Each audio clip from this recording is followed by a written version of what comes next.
화려한 연회장의 음악 소리가 귓가에서 아득한 이명으로 바뀌는 순간 서지윤은 차가운 대리석 바닥 위로 무너져 내렸다. 숨이 턱끝까지 차오르고 시야가 흐려지는 와중에도 그녀의 눈에 선명하게 박힌 것은 쓰러진 아내에게 손을 뻗는 대신 내연녀 오유진을 자신의 등 뒤로 숨기는 남편 강태호의 모습이었다. 유진이는 내 아이를 가졌어. 지윤이가 더 이상 행사를 망치지 못하게 당장 밖으로 끌어내.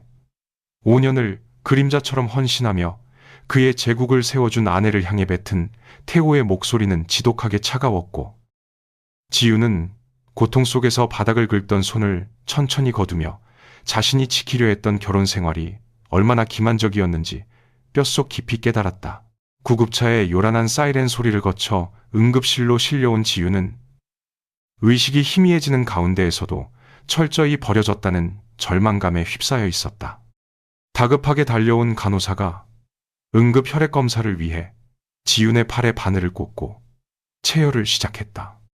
그런데 검사기기에 피가 분석되는 순간 평범한 혈액형 정보 대신 모니터 전체가 시뻘건 경고창으로 뒤덮였다.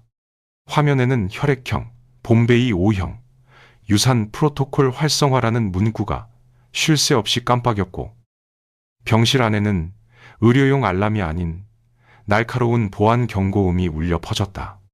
간호사가 당황하여 굳어버린 찰나 굳게 닫혀있던 응급실 문이 거칠게 열리며 평소 VVIP 병동에만 머물던 병원장이 숨을 헐떡이며 뛰어들어왔다. 그는 다른 의료진은 거들떠보지도 않은 채 모니터와 지윤을 번갈아 보더니 사색이 된 얼굴로 소리쳤다. 당장 이 병실을 전면 봉쇄해. 1급 보안 유지해. 철컥 하고 무거운 전자 잠금 장치가 걸리는 소리와 함께 지윤은 자신을 버린 남편의 세계와 완전히 단절되었고 오직 고아로 살아온 자신의 피가 어째서 이 거대한 병원의 최고 권력을 움직였는지 묻는 거대한 진실 앞에 홀로 남겨졌다. 강태호는 넥타이를 신경질적으로 끌어내리며 최고급 병원 복도를 성큼성큼 걸어갔다. 오유진의 임신 사실이 주주들에게 불리한 소문으로 작용하기 전에 완벽한 이혼을 마무리하려면 서지윤이 의식을 찾자마자 미리 준비한 이혼 합의서에 서명하게 만들어야 했다. 그는 가쁜 숨을 몰아쉬며 쓰러지던 아내의 창백한 얼굴 따위는 안중에도 없었고 오직 그녀의 입을 영원히 다물게 할 합의금 액수와 언론 통제 시나리오만을 머릿속으로 계산하고 있었다. 태호는 주머니에서 그룹 CEO 전용 블랙카드를 꺼내 병원 최고층 VVIP 병동 입구의 보안 단말기에 거만하게 가져다 댔다. 평소라면 굽신거리는 인사와 함께 무거운 흑요석 자동문이 열렸을 테지만 오늘은 귀를 찢는 듯한 날카로운 경고음과 함께 접근 거부. 승인되지 않은 사용자라는 붉은 글씨가 단말기 화면을 가득 채웠다. 기기 오류라 생각한 태호가 카드를 2번, 3번 거칠게 내리쳤지만 결과는 동일했고 오히려 병동 입구를 지키던 덩치 큰 보안 요원 2명이 다가와 정중하지만 단호한 태도로 그의 앞을 막아섰다. 강태호 대표님, 현재 이 구역은 외부인 출입이 전면 통제되었습니다. 자신이 매년 막대한 기부금을 내는 재단 산하병원에서 문전박대를 당한 태호는 어이가 없다는 듯 헛웃음을 터뜨렸다. 외부인? 내가 이 병원의 VIP 스폰서인 걸 몰라? 당장 병원장 튀어나오라고 해. 태호가 고함을 치며 억지로 안으로 밀고 들어가려 했지만 보안 요원들은 거대한 바위처럼 꿈쩍도 하지 않은 채 그를 복도 밖으로 차갑게 밀어냈다. 태호의 손에 들린 명품 서류 가방 안에 이혼 서류가 무색해지는 순간이었다. 같은 시각 차가운 응급실 복도에서 죽어가고 있어야 할 서지윤은 낯선 푹신함과 따뜻한 공기에 천천히 무거운 눈꺼풀을 밀어올렸다. 흐릿했던 시야가 맑아지며 눈에 들어온 것은 응급실의 어수선한 형광등 불빛이 아니라 은은한 간접 조명이 비추는 로열 VVIP 병실 특유의 고급스러운 대리석 천장이었다. 지우는 멍한 머리를 감싸주며 힘겹게 상체를 일으켰다. 그녀의 팔에는 최고급 영양 수액이 꽂혀 있었고 침대 옆 최신식 모니터에는 그녀의 바이탈 사인이 안정적으로 기록되고 있었다. 코끝을 맴도는 소독약 냄새 대신 은은한 아로마 향이 감도는 이 비현실적인 공간에서 지우는 자신이 왜 이곳에 있는지 즉각적으로 이해할 수 없었다. 불과 몇 시간 전 연회장 바닥에 쓰러져 가쁜 숨을 몰아쉬던 자신을 벌레 보듯 내려다보며 내연녀를 감싸던 태호의 경멸 어린 눈빛이 아직도 심장을 날카롭게 찌르고 있었다. 고아원 출신이라는 꼬리표를 떼기 위해, 그리고 태호가 그토록 원하던 완벽한 가문의 일원이 되기 위해 지난 5년간 자신의 모든 재능과 천재적인 재무 분석 능력을 태호의 그림자 속에 숨긴 채 희생했던 결과는 처참한 배신뿐이었다. 그녀가 묵묵히 처리했던 이중 장부와 투자 유치건들이 모두 태호의 공로로 둔갑하는 것을 보면서도 가정을 지키려 입을 다물었던 자신의 어리석음이 뼛속 깊이 후회스러웠다. 지우는 바싹 타들어가는 입술을 죽이며 탁자에 놓인 물잔으로 손을 뻗었다. 그때 침대 옆 테이블에 놓인 전자차트 화면이 눈에 들어왔다. 그곳에는 환자 이름 서지윤 아래에 붉은 글씨로 혈액형, 봄베이 O형, 보안 1등급 적용이라는 알 수 없는 문구가 선명하게 깜빡이고 있었다. 자신이 흔치 않은 혈액형이라는 것은 알고 있었지만 그것이 왜 병원 최고 보안 등급과 연결되는지 의문을 품던 찰나 굳게 닫혀있던 육중한 방문이 소리 없이 열렸다. 하얀 가운을 입은 중년의 남자가 조심스러운 발걸음으로 들어왔고 지우는 그의 가슴에 달린 명찰에 적힌 병원장이라는 직함을 확인하고는 반사적으로 몸을 웅크렸다. 남편의 카드마저 정지당해 당장 땡전 한 푼 없는 빈털터리인 자신이 하루 입원비만 수백만 원에 달하는 이 병실에 누워있다는 사실이 끔찍한 청구서가 되어 돌아올 것이라는 현실적인 두려움 때문이었다. 저기, 원장님, 저는 이 방을 쓸 능력이 없습니다. 제 남편은 저를 버렸고, 제 신용카드는 이미. 지윤이 갈라진 목소리로 어떻게든 상황을 설명하고 당장 퇴원하려 입을 뗐지만 그녀의 말은 채 끝을 맺지 못했다. 병원장은 침대에서 세 걸음 떨어진 곳에 멈춰 서더니 갑자기 허리를 90도로 깊숙이 숙였다. 의식을 찾으셨습니까? 서지윤님, 이곳의 모든 치료비와 체류 비용은 이미 최고 등급의 연구 면제 처리가 되어 있으니 병원비 걱정은 전혀 하지 않으셔도 됩니다. 그의 목소리에는 단순한 환자를 향한 의료진의 친절을 넘어선 명백한 경외와 짙은 두려움이 깔려 있었다. 지우는 당황하여 숨을 멈췄다. 방금 전까지 남편에게 내쳐져 길거리로 쫓겨날 위기에 처했던 자신에게 대기업 총수들도 함부로 대하지 못하는 병원장이 왜 제왕을 모시듯 예를 갖추는지 도무지 알 수 없었다. 연구 면제 처리라니요? 누가 제 병원비를? 지윤이 혼란스러운 표정으로 묻자 병원장은 여전히 고개를 푹 숙인 채 조심스럽게 대답했다.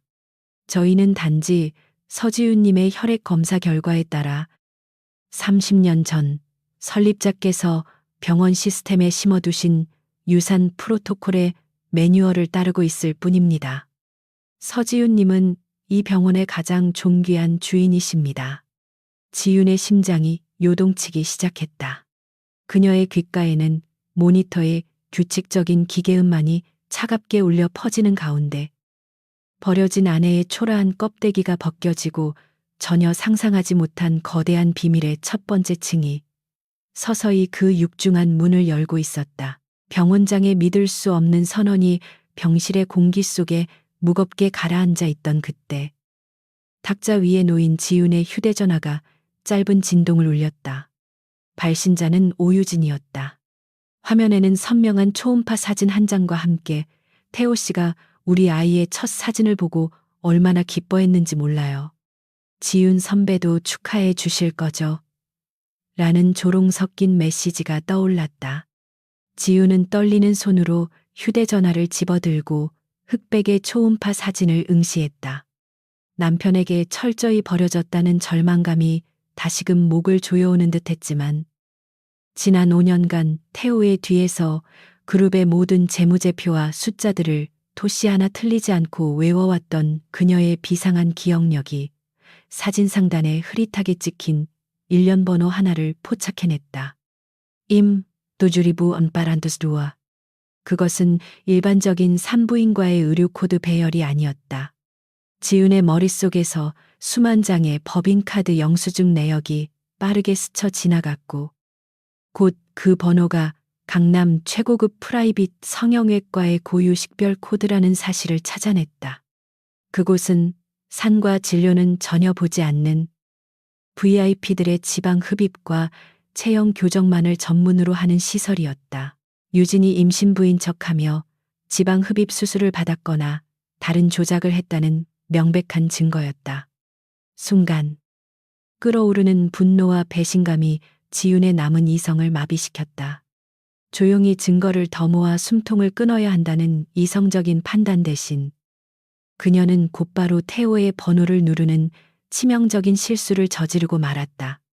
몇 번의 신호음 끝에 연결된 전화기 너머로 태호의 짜증 섞인 목소리가 들려왔다. 이혼 서류에 도장 찍을 거 아니면 전화하지 마. 지윤은 갈라지는 목소리를 애써 억누르며 쏘아붙였다. 오유진이 보낸 초음파 사진. 어디서 찍은 건지 확인은 해봤어. 그 번호. 임신부가 갈 수 없는 강남 성형외과 코드야. 당신 완벽하게 속고 있는 거라고. 수화기 너머로 찰나의 정적이 흘렀지만 이내 태호의 차가운 비웃음이 돌아왔다. 이제는 질투하다 못해 망상증까지 생겼나 보군. 내 아이를 흠집내려고 그런 헛소리까지 지어내다니. 정말 구제불능이야. 전화는 일방적으로 끊어졌고 지우는 통화 종료음이 울리는 휴대전화를 쥔 채 자신의 섣부른 감정 표출이 적들에게 경고를 날려버렸다는 사실을 너무 늦게 깨달았다. 같은 시각 태호의 곁에서 통화 내용을 엿듣고 있던 유진은 흠칫 놀라며 쥐고 있던 샴페인 잔을 거칠게 내려놓았다. 지훈이 그 작은 숫자 하나로 병원을 특정해 낼 줄은 꿈에도 몰랐던 그녀는 다급히 화장실로 들어가 자신의 신복인 비서에게 문자를 보냈다. 당장 M클리닉으로 가. 오늘 내 지방 흡입 차트랑 원본 기록. 남김없이 전부 파쇄해. 병실의 간접 조명만이 희미하게 켜진 깊은 밤.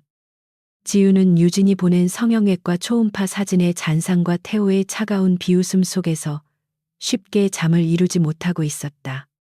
자신이 쥔 알량한 진실 하나로는 거대한 그룹의 CEO인 태호를 무너뜨리기는커녕 당장 내일의 생계조차 보장받을 수 없다는 뼈아픈 무력감이 그녀의 숨통을 조여왔다.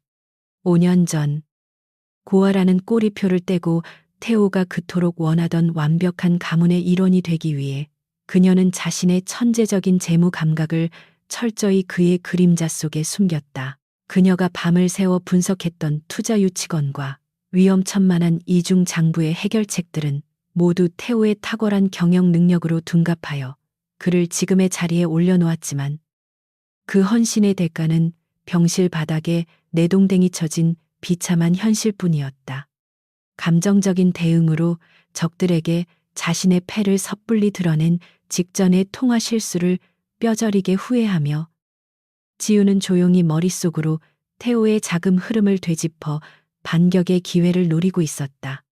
그때 굳게 닫혀있던 병실의 육중한 전자문이 경고음 하나 없이 부드럽게 열렸다. 1급 보안이 걸려 그룹의 실세인 태호조차 출입을 거부당했던 문을 열고 들어온 사람은 놀랍게도 그룹 내에서 태호의 눈밖에 나 변두리 계열사로 좌천되었다고 알려진 60대의 노련한 법무팀장 한 변호사였다.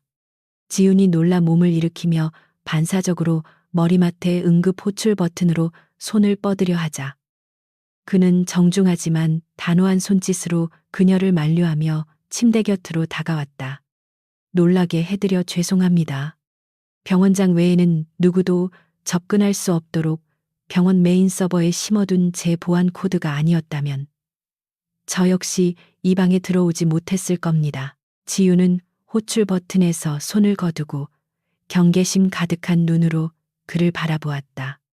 한 변호사는 창업주인 고 선대 회장의 오랜 즈음이자 오른팔이었으나 태호가 경영권을 장악한 이후 철저히 권력의 중심에서 배제된 인물이었다.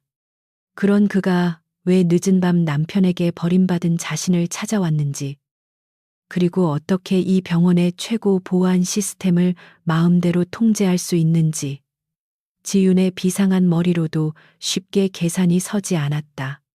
저를 찾아오신 이유가 뭐죠? 남편의 약점이라도 캐내려 오신 거라면 번지수를 잘못 찾으셨습니다. 저는 오늘부로 그룹의 기밀에 접근할 권한도 사적인 자금도 없는 버려진 아내일 뿐이니까요. 그녀의 방어적인 태도에도 한 변호사는 흔들림 없이 차분한 시선으로 지윤을 응시할 뿐이었다. 오히려 그는 지윤이 섣불리 소리를 지르지 않고 상황을 파악하려 드는 침착함에 미세한 안도감을 느끼는 듯했다. 그는 말없이 품속에서 낡고 빛바랜 은빛 회중시계 하나를 꺼내어 지윤의 병상 테이블 위에 조심스럽게 내려놓았다. 순간 꼿꼿하게 유지되던 지윤의 어깨가 굳어버렸다. 시계의 겉면에는 지윤이 자랐던 성모 보육원의 오래된 십자가 문양이 옅게 새겨져 있었다. 그것은 낡은 시설에 불이 났던 그 끔찍한 밤, 어린 지윤이 본능적으로 움켜쥐고 나왔던 유일한 과거의 흔적이었다. 태호와 결혼하며 자신의 흠결을 지우기 위해 스스로 보육원 원장 수녀님께 영원히 맡겨두고 온 그 유품이 지금 이 낯선 병실에 놓여 있다는 사실이 지윤의 호흡을 가쁘게 만들었다. 이게 왜 한 변호사님 손에 있는 거죠? 지윤의 목소리가 미세하게 떨리자 한 변호사는 조용히 손을 뻗어 굳게 닫혀있던 시계의 뚜껑을 열었다. 낡은 태엽 소리와 함께 열린 시계 안쪽에는 보육원의 문양과는 전혀 어울리지 않는 그룹 창업주인 고 선대 회장의 친필 서명과 함께 나의 유일한 피부치에게라는 문구가 정교하게 각인되어 있었다. 지윤은 자신의 눈을 의심하며 차가운 금속 표면에 새겨진 글자를 손끝으로 매만졌다. 이게 대체 무슨 뜻입니까? 제 시계에 왜 선대 회장님의 서명이? 혼란에 빠진 지윤을 향해 한 변호사가 묵직한 어조로 입을 열었다. 서지윤님께서 응급실에 실려오며 흘리신 그 봄베이 O형의 피가 30년 동안 이 병원 지하 서버에 잠들어 있던 제 호출 시스템을 깨웠기 때문입니다. 선대 회장님께서는 혹여라도 잃어버린 혈육이 병원에 실려오는 최악의 상황을 대비해 이 유산 프로토콜을 설계해 두셨고, 저는 그 알람을 받자마자 성모 보육원으로 내려가 이 시계를 회수해 온 것입니다. 한 변호사의 대답에 지윤의 머릿속을 맴돌던 파편화된 의문들이 하나의 거대한 진실로 조립되기 시작했다. 병원장의 비정상적인 굽신거림, 태호의 블랙카드가 거부당한 이유, 그리고 자신을 외부로부터 단절시킨 이 1급 보안의 실체가 단순한 의료 서비스가 아니라 선대 회장이 남긴 육중한 보호막이었다는 사실이 명백해졌다.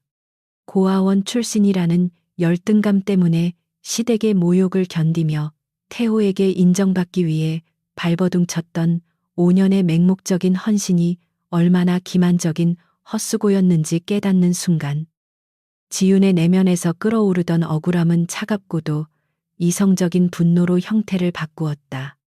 그녀는 단지 남편의 외도에 상처받은 가여운 피해자가 아니라 자신도 모르는 사이 거대한 유산의 한가운데에 버려져 있던 생존자였다.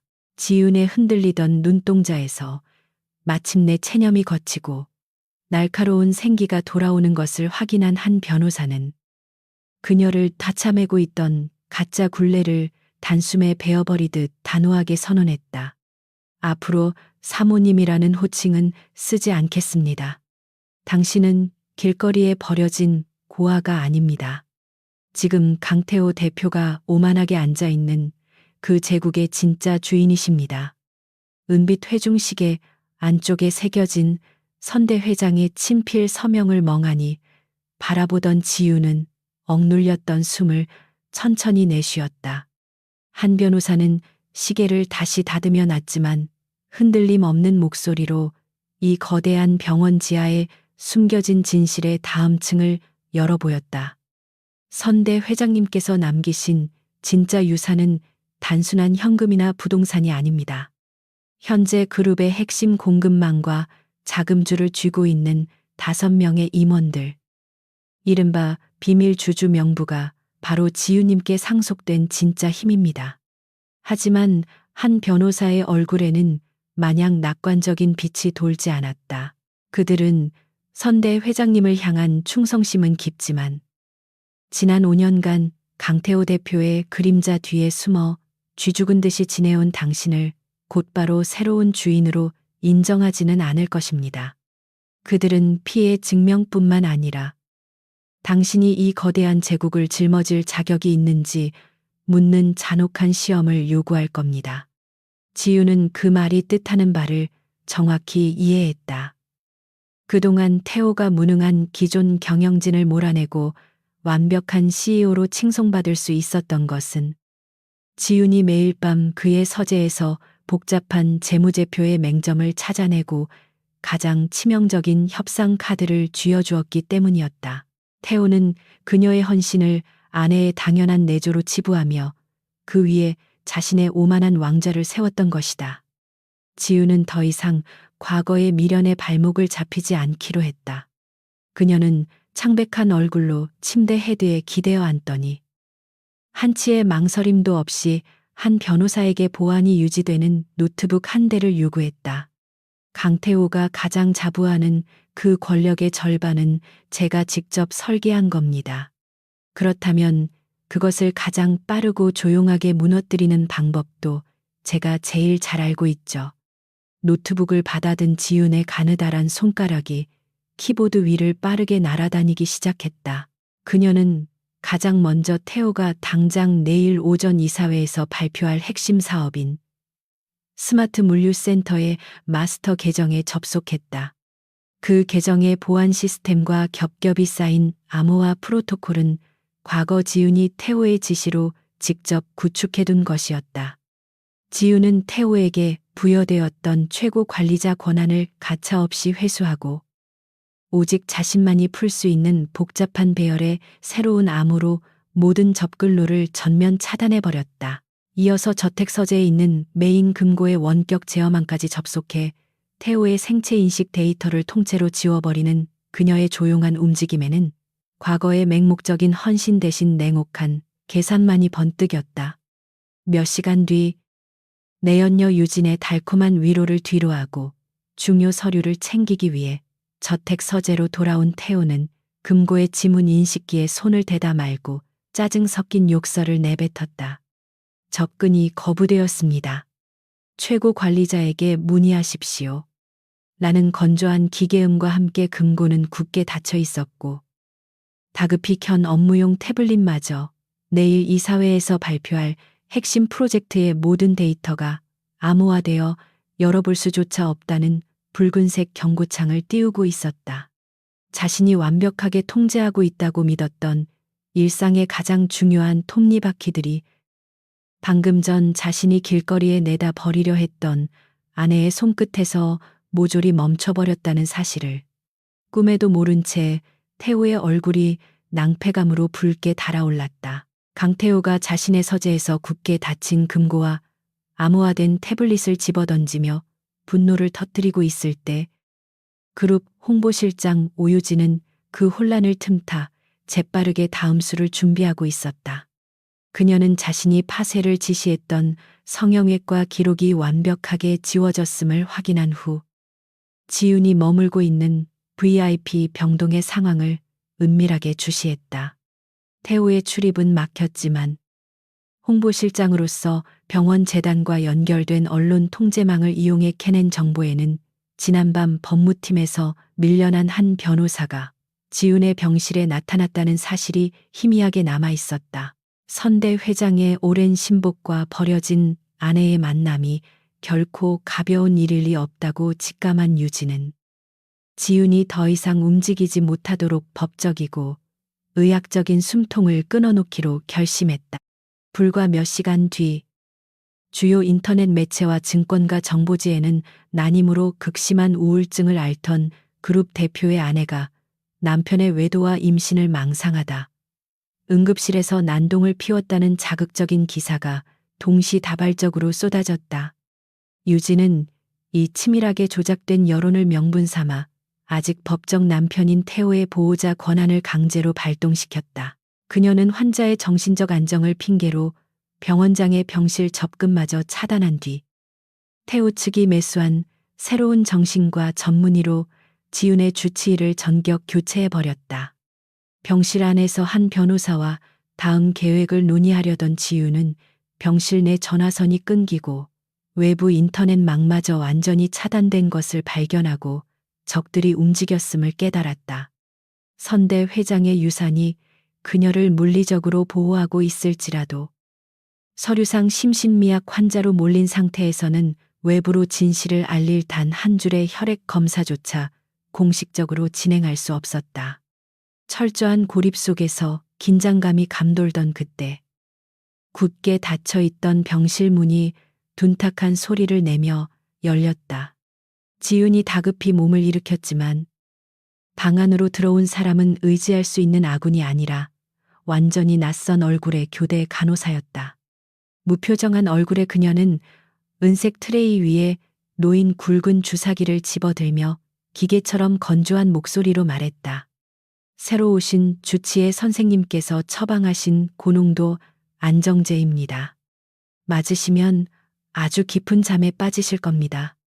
낯선 간호사가 주사기를 들고 다가오는 순간 지훈은 본능적으로 등줄기에 차가운 소름이 돋는 것을 느꼈다.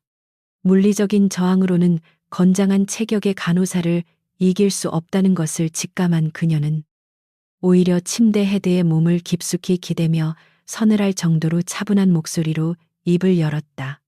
새로운 주치의가 내 혈액형이 봄베이 O형이라는 건 제대로 확인하고 그 약을 처방했나요?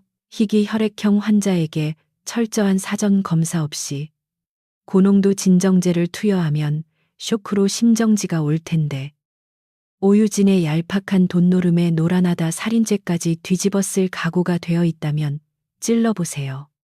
확신에 찬 지훈의 경고에 간호사의 손이 미세하게 떨리며 허공에서 멈칫했다. 그 찰나의 틈을 놓치지 않고 지훈은 베개 밑에 숨겨져 있던 VVIP 전용 적색 비상 호출 버튼을 강하게 눌렀다. 이 버튼은 외부 인터넷망 차단과 무관하게 병원장의 개인 단말기와 지하에 있는 한 변호사의 보안 시스템으로 직통 연결되는 아날로그 폐쇄회로였다. 날카로운 경고음이 병실 안을 채우자 당황한 간호사가 주사기를 바닥에 떨어뜨리고 황급히 방을 빠져나갔고 불과 몇 분 뒤 굳은 얼굴의 한 변호사가 병원 보안 요원들을 대동하고 들이닥쳤다. 병실 문이 다시 안전하게 잠긴 후 지훈은 바닥에 뒹구는 주사기를 묵묵히 내려다보며 자신이 태호와 유진을 너무 안일하게 상대하고 있었음을 뼈저리게 깨달았다. 단지 서재의 금고를 잠그고 프로젝트 데이터를 암호화하는 수준의 소극적인 방어로는 벼랑 끝에 몰린 짐승처럼 날뛰는 그들을 멈출 수 없었다. 그녀는 천천히 고개를 들어 한 변호사를 향해 흔들림 없는 결단이 선 눈빛을 보냈다. 강태호가 제게 심신미약이라는 굴레를 씌워 손발을 묶으려 한다면 저도 그가 가장 숨막혀 할 방식으로 화답해야겠군요. 그룹의 핵심 자재 납품을 독점하고 있는 3대 공급사 계약서 제사주 이양에 숨겨둔 비상 거부권을 지금 당장 활성화해 주세요. 그것은 과거 지윤이 남편의 무리한 사업 확장을 견제하기 위해, 그리고 만약의 사태를 대비해 선대 회장의 유산 시스템과 연동되도록 몰래 설계해둔 치명적인 안전장치였다. 한 변호사가 묵직하게 고개를 끄덕이며 자신의 단말기로 승인 코드를 입력하자 지윤은 자신이 지난 5년간 피땀 흘려 완벽하게 세워준 남편의 권력 기반을 제 손으로 찢어 발긴다는 사실에 쓰디쓴 미소를 지었다. 같은 시각 본사 대표실에서 굳게 잠긴 프로젝트 마스터 파일 때문에 극도의 신경전을 벌이던 강태호의 책상 위 직통 전화가 미친 듯이 울려대기 시작했다. 수화기 너머로 창백하게 질린 비서실장의 다급한 목소리가 튀어나왔다. 대표님, 방금 전 그룹의 핵심 부품을 납품하는 3개 주요 협력사가 동시다발적으로 모든 자재 공급망을 동결한다고 통보해 왔습니다. 당장 내일 착공해야 할 스마트 물류센터 공사가 올스톱될 위기입니다. 자신의 완벽한 통제 아래에 있다고 믿었던 거대한 제국의 바닥이 순식간에 쩍쩍 갈라지며 무너져 내리는 파열음을 들은 태호의 얼굴에서 오만한 여유가 핏기와 함께 증발해 버렸다. 강태호가 부품 공급망 동결이라는 사상 초유의 사태에 직면하여 이사회와 협력사들을 오가며 진땀을 빼는 사이 굳게 닫힌 병실에 남은 서지윤은 그 혼란을 틈타 오유진의 숨통을 조일 다음 단계를 서늘할 정도로 침착하게 실행에 옮기고 있었다. 남편 태호는 아내를 빈털터리로 길거리에 내쫓았다고 맹신하며 그녀 명의의 모든 공식 법인 계좌와 신용카드를 즉각 정지시켰지만 그는 지난 5년간 자신의 가장 느린 상처와 위험한 자금 흐름을 관리해온 아내의 능력을 철저히 과소평가했다. 지유는 과거 태호가 협력 업체들을 짓밟으며 비자금을 조성하는 비열한 본성을 곁에서 묵묵히 지켜보면서 언젠가 자신 역시 저렇게 버려질 수 있다는 본능적인 위기감을 느꼈다. 그 직감은 그녀로 하여금 철저히 자금 출처의 추적이 불가능한 우회 계좌를 통해 상당한 규모의 개인 비상금을 조용히 마련해 두도록 이끌었다. 지유는 한 변호사가 제공한 보안 노트북에 암호화된 메신저를 열고 오유진의 최측근인 홍보실 수행비서에게 은밀히 연락을 취했다. 그녀는 유진이 성형외과 기록 파쇄를 지시했던 바로 그 비서였고 동시에 유진의 끝없는 명품 허영심을 곁에서 채워주느라 항상 빚의 늪에 빠져 허덕이는 약점 많은 인물이기도 했다. 지유는 사람의 탐욕을 이용하는 데 있어서 망설임이 없었다. 그녀는 주저없이 비서의 차명 계좌로 유진이 임신 성공의 대가로 약속했던 허황된 보너스의 무려 3배에 달하는 거액의 현금을 일시불로 송금했다. 전송된 입금 내역과 함께 지훈이 보낸 메시지는 짧고 명확했다. 침몰하는 배에서 빠져나올 구명조끼 값 치고는 나쁘지 않을 텐데요. 오유진이 M클리닉에서 진짜로 받은 수술의 원본 차트. 지금 당장 내게 넘겨요. 거액의 알림을 확인한 비서는 두려움 속에서 짧은 갈등을 겪었지만 이내 회사의 자재 공급망마저 끊어버린 보이지 않는 권력과 당장 눈앞에 떨어진 거대한 현금의 위력 앞에 굴복하고 말았다. 불과 10분 뒤 지훈의 노트북에는 파쇄되기 직전 비서가 몰래 스캔해둔 M7400이 성형외과의 진료 기록 원본과 은밀하게 녹음된 상담, 음성 파일이 전송되었다. 선명하게 떠오른 차트에는 산부인과 초음파 사진 대신 복부와 허벅지의 대용량 지방 흡입 수술 플랜과 전신 마취 동의서가 상세히 적혀 있었고 첨부된 음성 파일 속에서는 임신부 행세를 하기 위해 수술 직후 붓기가 빠지는 기간을 묻는 유진의 경박한 목소리가 생생하게 흘러나왔다. 자신의 목숨이 오가던 응급실에 피말리는 순간조차 한낱 지방 흡입 수술을 가리기 위한 거짓말의 도구로 전락했다는 사실에 뱃속 깊은 곳에서 역겨움이 치밀어 올랐지만 지유는 분노로 이성을 잃지 않았다. 명백한 물증을 손에 쥐었음에도 그녀는 이 자료를 즉시 언론에 뿌려 진흙탕 싸움을 만드는 유치한 방식을 택하지 않았다. 대신 지우는 한 변호사가 연결해준 현재 자신을 숨죽여 시험하고 있는 5명의 비밀 주주들의 내부망으로 유진의 가짜 임신 증거를 전송했다. 이와 함께 현재 그룹의 핵심 공급망을 멈춰 세운 주체가 바로 자신임을 증명하는 시스템 접근 로그를 덧붙였다.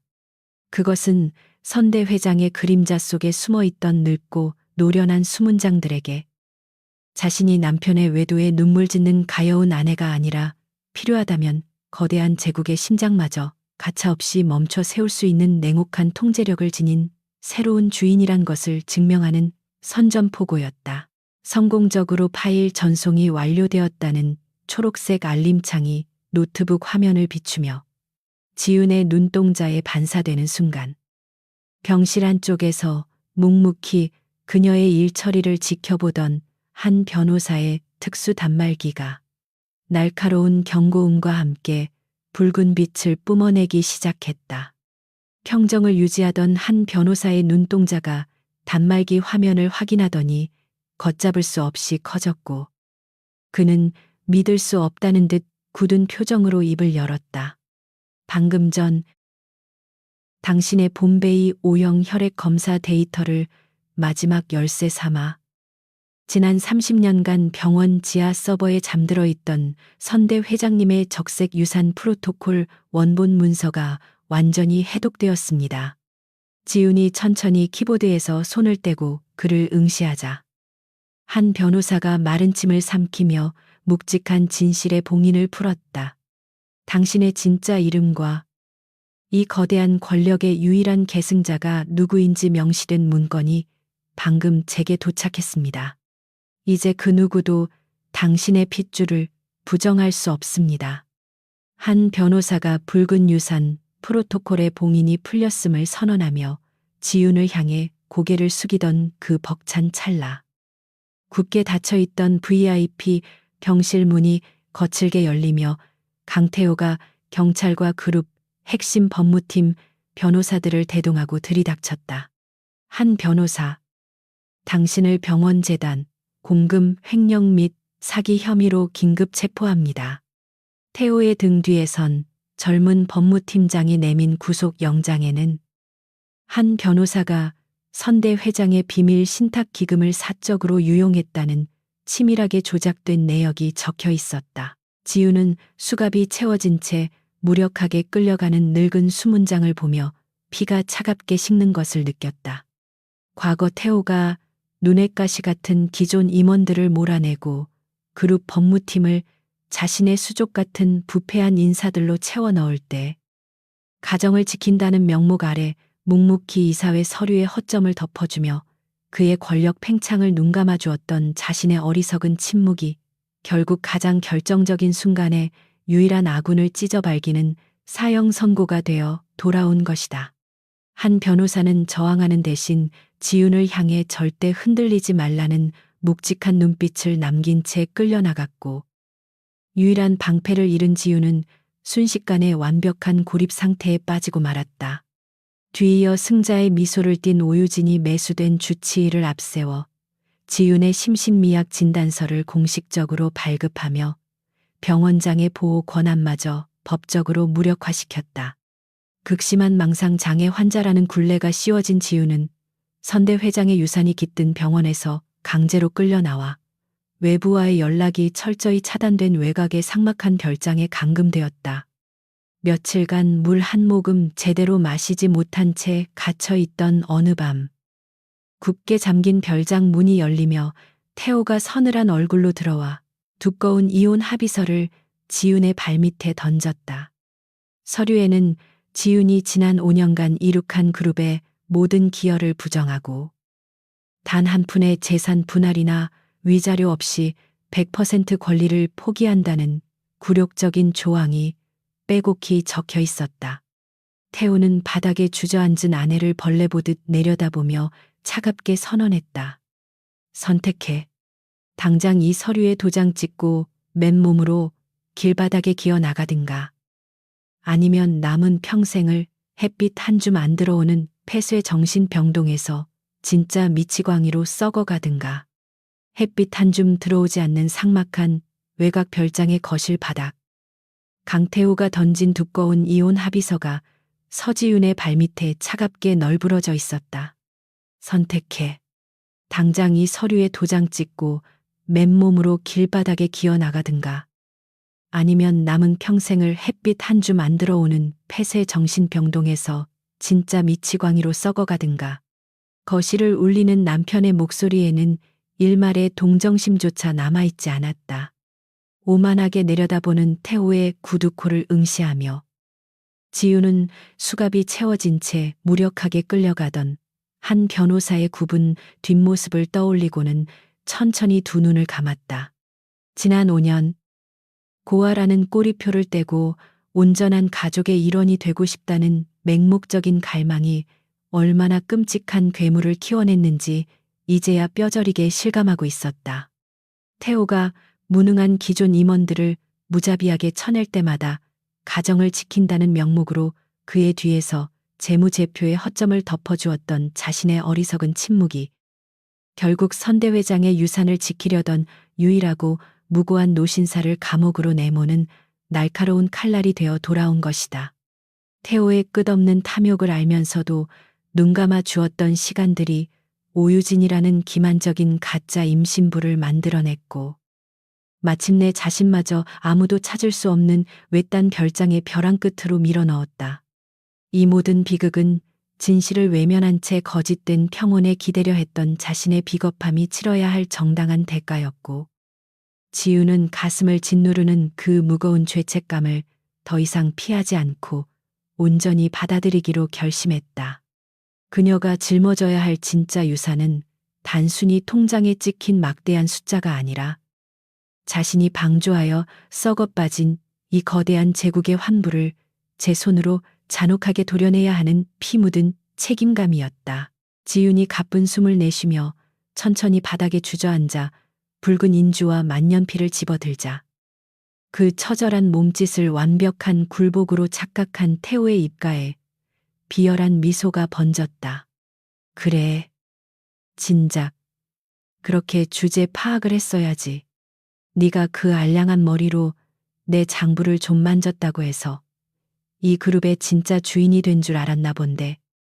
넌 처음부터 내 완벽한 이력서를 위한 일회용 장식품이었을 뿐이야. 오유진이 내 진정한 후계자를 낳기 전까지 빈자리를 채워준 건 고맙게 생각하마. 지유는 태호의 모욕적인 언사에도 아무런 대꾸 없이 덜덜 떨리는 손을 연기하며 두꺼운 합의서의 마지막 장을 펼쳤다. 그녀는 평소 태호의 곁에서 순종적인 아내로서 결제 서류에 남기던 부드러운 흘림체가 아니라 30년 전 성모 보육원 입소 기록에 꾹꾹 눌러 적혀 있던 그리고 병원 지하 서버의 선대회장 비밀 신탁 원부에 단 한 번 등록되었던 정교하고 뚜렷한 원래의 필체로 서지윤 세 글자를 또박또박 적어 내려갔다. 이어 엄지손가락에 붉은 인주를 깊게 묻혀 자신의 이름 옆에 선명한 지장을 찍었다. 피처럼 붉은 인주 자국이 하얀 종이 위에 번져가는 순간 지윤의 내면에서 지난 5년간 남편의 그림자로 살며 애정을 구걸했던 유약한 여자는 영원히 숨을 거두었다.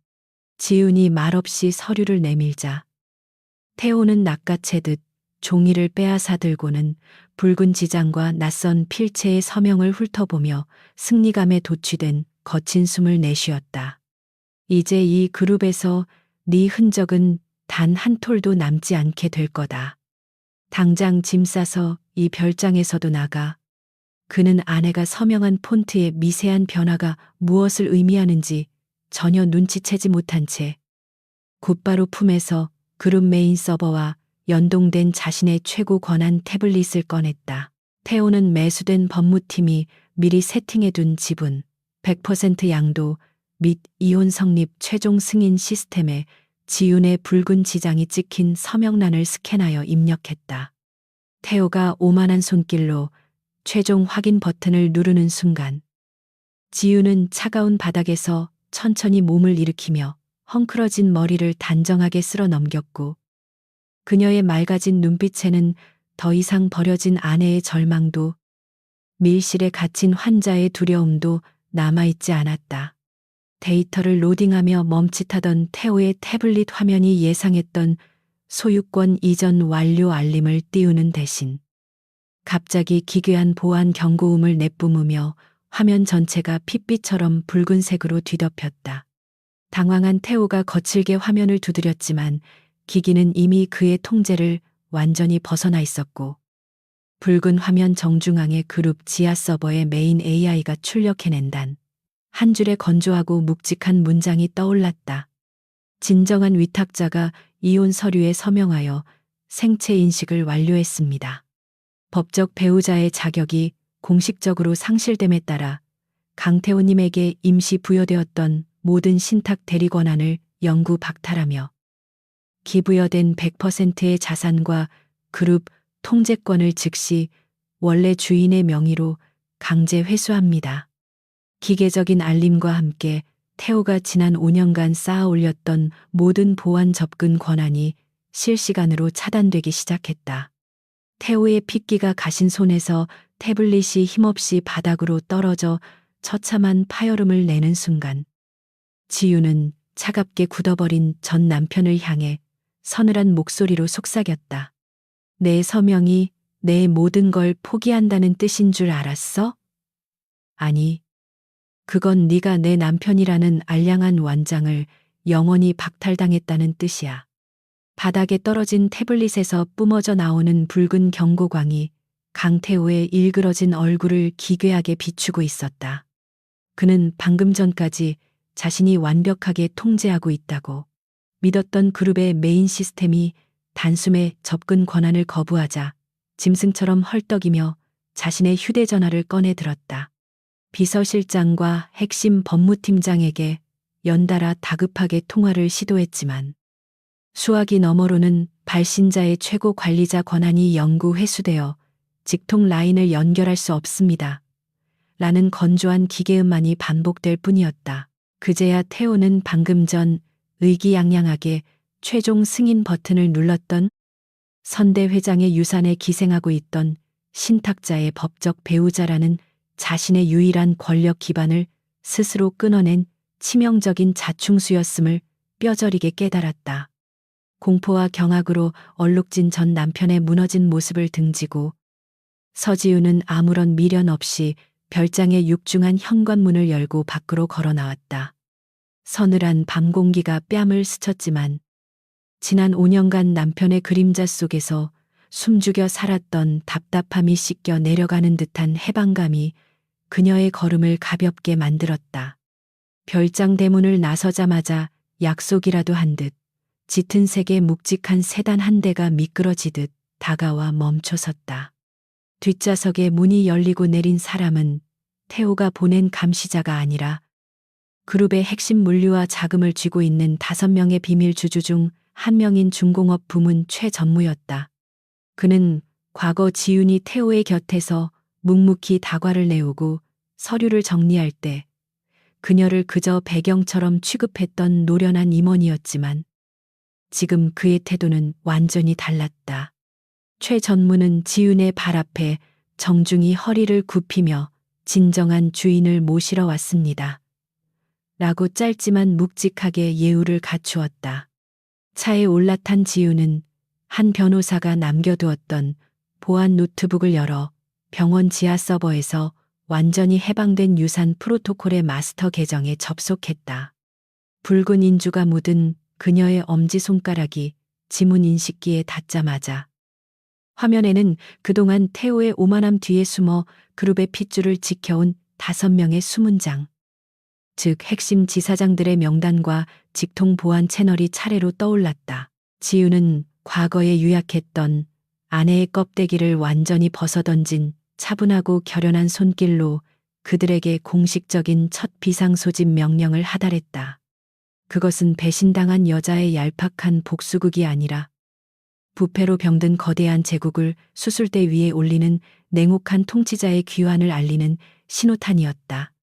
지우는 그 거대한 권력의 첫 번째 타격점으로 강태호 본인이 아닌 그의 허영심에 기생하여 자라난 오유진을 선택했다.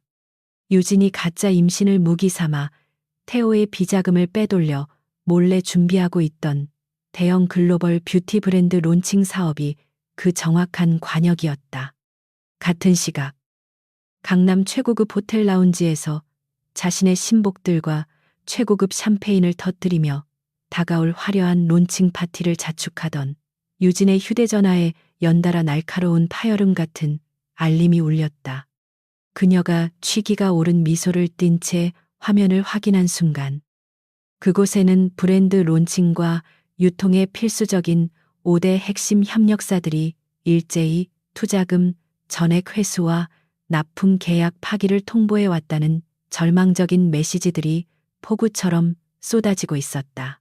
최 전무의 정중한 에스코트를 받으며 지훈이 도착한 곳은 그룹 본사의 화려한 임원실이 아니라 도심 외곽에 위치한 낡고 견고한 지하 문서 보관소였다.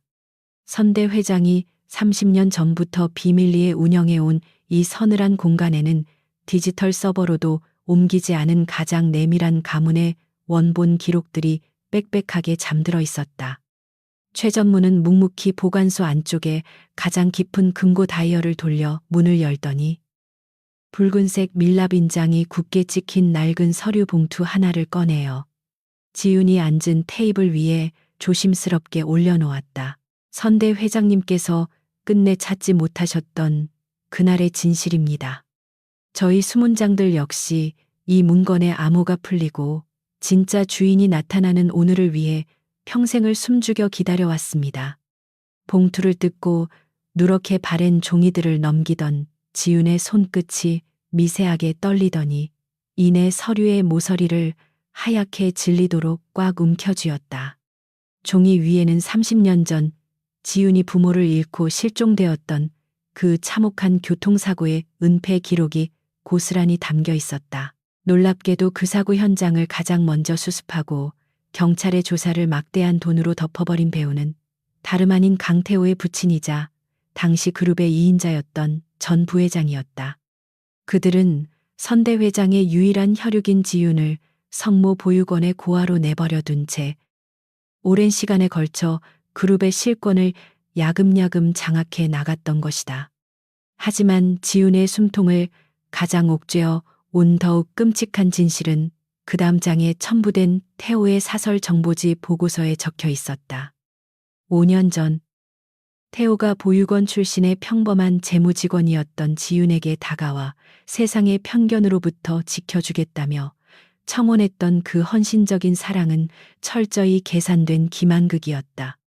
태호는 지훈이 선대 회장의 핏줄이라는 사실을 진작에 파악하고 있었고 그녀가 혹시라도 자신의 진짜 신분을 깨닫거나 다른 충성스러운 늙은 주주들의 눈에 띄는 것을 원천적으로 차단하기 위해 아내라는 이름의 가장 완벽하고 통제하기 쉬운 세 장 속에 그녀를 가두었던 것이다. 덧붙여 태우는 지훈이 고아라는 출신 성분 때문에 시댁에서 겪는 지독한 모멸감을 묵인하고 조장함으로써 그녀가 오직 자신에게만 의지하도록 교묘하게 가스라이팅을 해왔다. 고아라는 꼬리표를 떼고 온전한 가족을 이루고 싶다는 지훈의 절박한 갈망을 철저히 악용한 것이다. 남편의 완벽한 경영자 이력서를 만들어주기 위해 밤을 새워 얽힌 이중 장부를 풀어내고 그룹의 치명적인 자금 위기를 남몰래 막아내며 그 오만한 권력을 지탱해 주었던 지훈의 지난 5년은 맹목적인 희생이 아니라 자신의 인생을 통째로 훔쳐간 도둑들을 위해 제 손으로 철옹성을 쌓아준 참담한 노역에 불과했다. 오유진의 가짜 임신을 무기 삼아 자신을 정신병자로 몰아 삭막한 별장에 감금했던 태호의 폐륜조차 이 거대하고 뼈저린 30년의 세월을 관통하는 기만에 비하면 얄팍한 변덕처럼 느껴질 정도였다. 뱃속 가장 깊은 곳에서부터 치밀어 오르는 지독한 구역질에 지우는 입을 틀어막으며 쥐고 있던 서류를 책상 위로 거칠게 던져버렸다. 그녀의 내면 한구석에 미련하게 남아있던 전 남편에 대한 일말의 연민이나 한때 진짜 가족이라고 믿으며 헌신했던 결혼 생활에 대한 슬픔 따위는 이 순간 차갑게 식어 완벽한 잿더미로 변해 흩어졌다. 지우는 두 눈을 감고 천천히 길고 깊은 호흡을 가다듬으며 바닥에 웅크렸던 몸을 곧게 펴고 일어났다.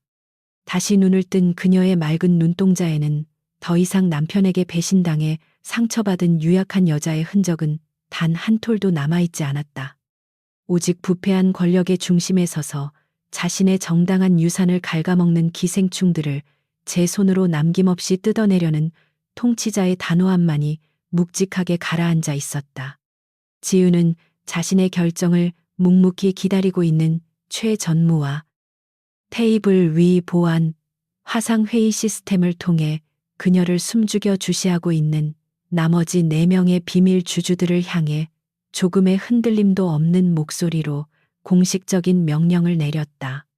당장 내일 아침 그룹 본사에서 임시 주주총회를 소집하세요.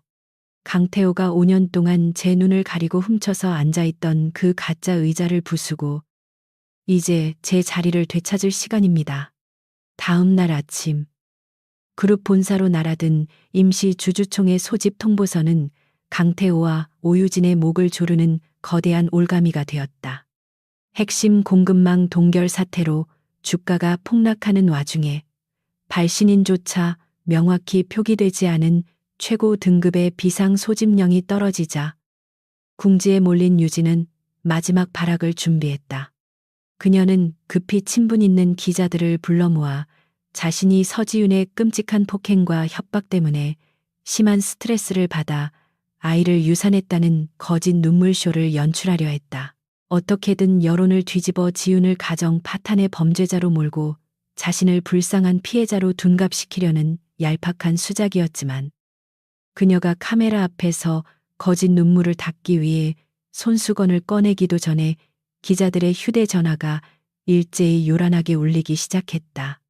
지윤에게 거액을 받고 돌아선 유진의 수행비서가 주요 언론사 사회부와 익명 게시판에 유진의 M7400이 성형외과 진료 차트 원본과 지방 흡입 수술 상담 녹음 파일을 통째로 폭로해 버린 것이다.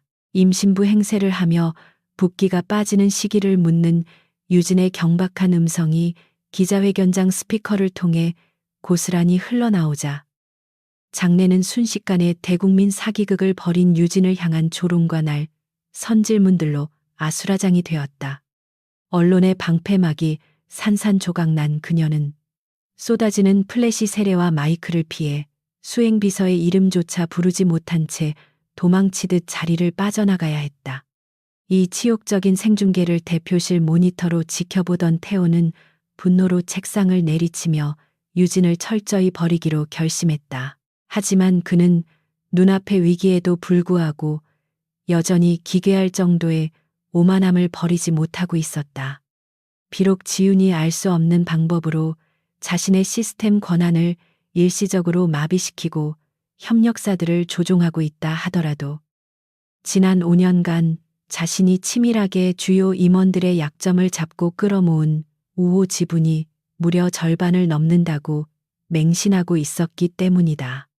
태호는 이혼 합의서에 찍힌 지윤의 붉은 지장이 30년 전 선대 회장이 남긴 40%의 거대한 비밀 신탁 지분을 완전히 깨웠다는 사실을 꿈에도 모른 채 단지 이름 모를 늙은 불만 세력들이 주주총회를 열어 자신을 흔들려 한다고 착각했다.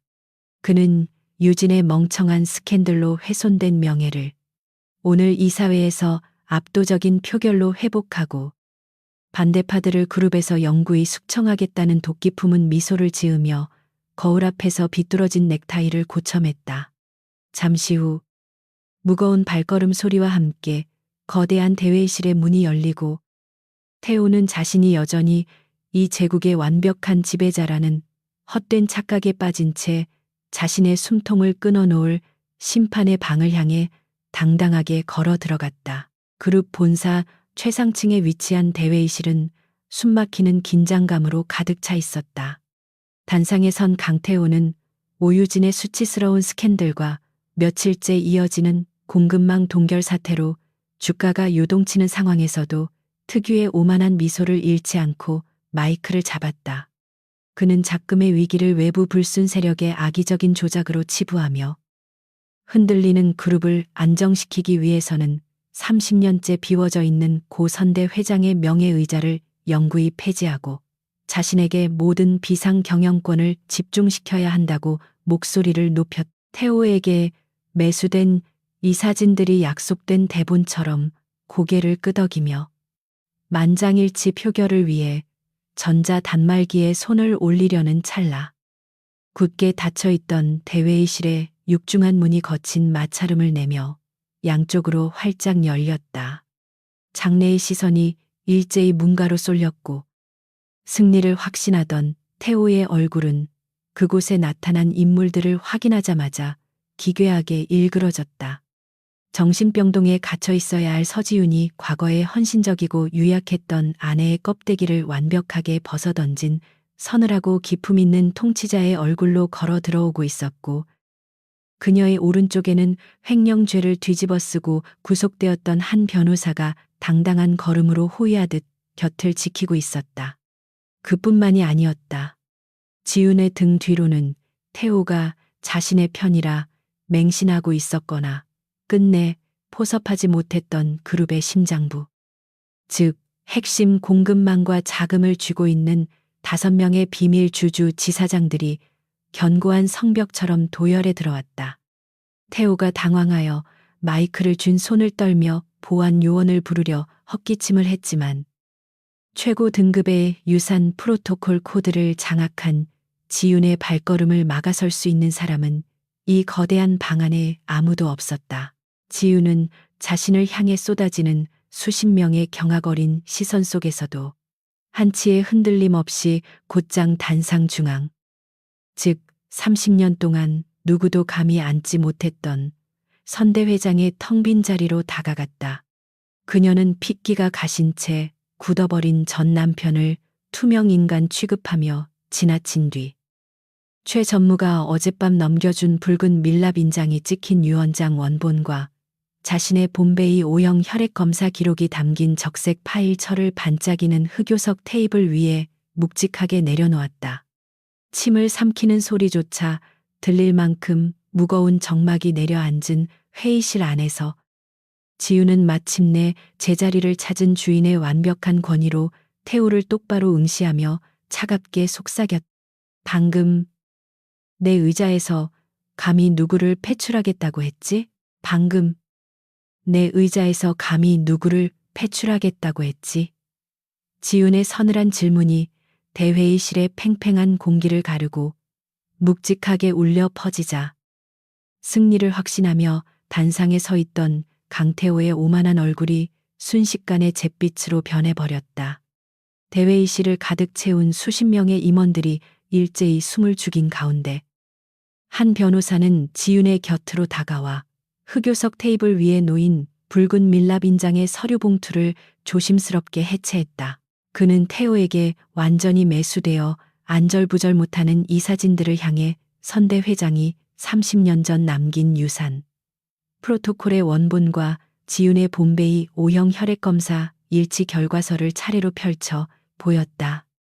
선대 회장님의 유일한 핏줄이신 서지윤 주주님께서 어제부로 위탁자 강태호와의 이혼 합의서에 최종 서명하심에 따라 유언장 제7조항의 마지막 잠금이 공식적으로 해제되었습니다.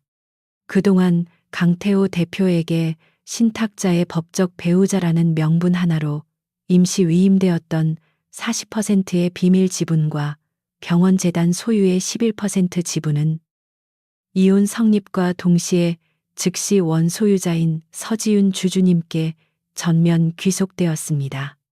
한 변호사의 단호한 선언이 떨어지자마자 태호는 믿을 수 없다는 듯 거친 숨을 몰아쉬며 자신의 전자 단말기를 미친 듯이 두드렸다. 하지만 그가 이 사회를 쥐고 흔들 수 있다고 맹신했던 과반수의 의결권은 이미 메인 시스템상에서 깨끗하게 증발하여 보유 지분 0%라는 비참한 붉은색 숫자만을 띄우고 있었다.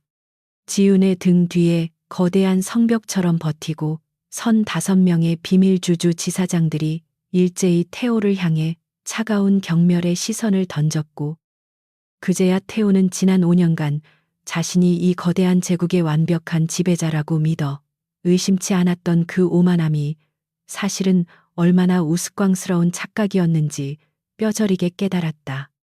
그의 아버지부터 시작된 그 기나긴 악행과 찬탈의 역사가 사실은 진짜 후계자가 스스로 권력을 거머쥔 만큼 단단하게 각성할 때까지 의자를 덮여놓도록 설계된 선대회장의 정교한 인형극에 불과했다는 참담한 진실이 그의 숨통을 무자비하게 조여왔다.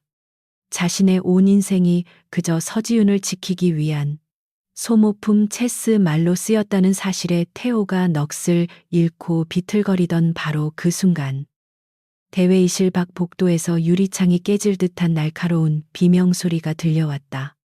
자신의 가짜 임신 스캔들이 낱낱이 폭로된 기자회견장에서 대국민 사기극의 주인공으로 전락해 도망친 후 마지막 남은 동아줄인 태호에게 매달려 수습을 구걸하기 위해 본사까지 목숨을 걸고 숨어들어왔던 오유진이었다.